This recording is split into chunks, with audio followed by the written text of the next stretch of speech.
Hi, I'm Ron Zimmett. I'm a trial lawyer, general counsel of the Mental Health Risk Retention Group, and a risk management consultant for community mental health centers all around the country. This is the second in a video series of monthly tips on risk management for community mental health centers, sponsored by Negley Associates. The lawsuit brought most frequently against mental health care providers is for having sex with their patients.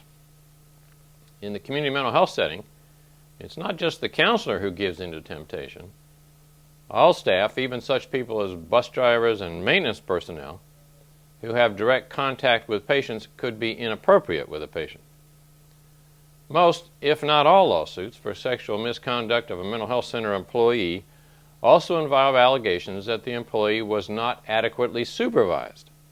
That is, the supervisor should have known about the risk of inappropriate behavior and should have done something to prevent it.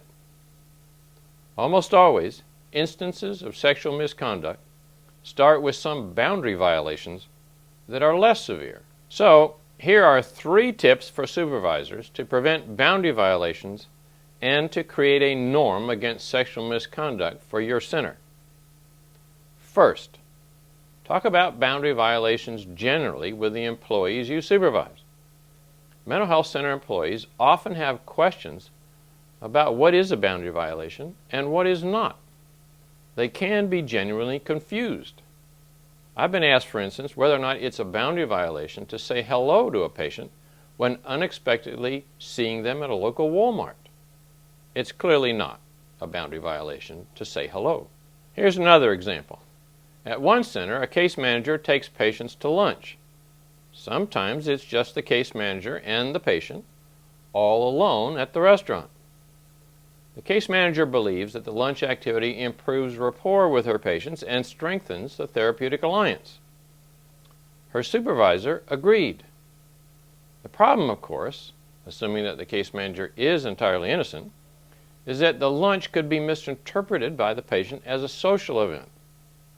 So, tip number 1 is talk to employees about all activities you know about that could be misinterpreted by the patient and decide if the activity is a boundary violation.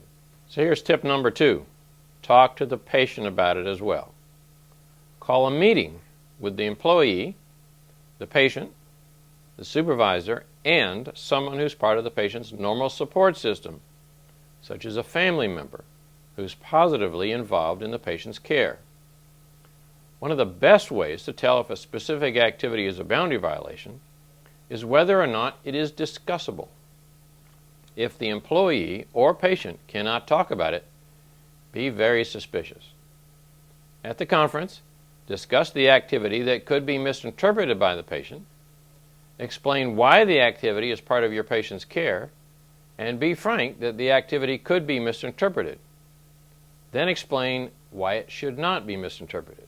Give everybody an opportunity to talk and reach a consensus about whether the activity should be continued for this particular patient.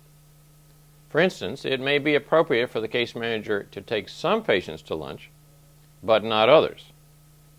Also, the circumstances may need to be changed for a particular patient. For example, maybe the case manager should take 3 patients to lunch at one time and not just 1. Don't forget about money issues, of course. Everybody in this example should pay for their own lunch. Of course, document the discussion, and if anyone disagrees, resolve doubt on the safe side and discontinue the activity. In the community mental health setting, there are many activities that could be misinterpreted. Most mental health centers have outreach programs where case managers or other people go to the patient's home and are alone with the patient. It's prudent to discuss things like this right up front with everybody involved. Well, here's the 3rd tip. Provide a mandatory training every year about boundary violations so that a group of people can get together, ask questions, and exchange ideas about the specifics of your type of program. You're more likely to prevent boundary violations if everybody knows what they are and you keep talking about it. So that's the end of our tip for this month. Stay tuned. Next month we'll have more tips brought to you by Negley Associates. For now, I'm Ron Zimmett. Thanks for listening.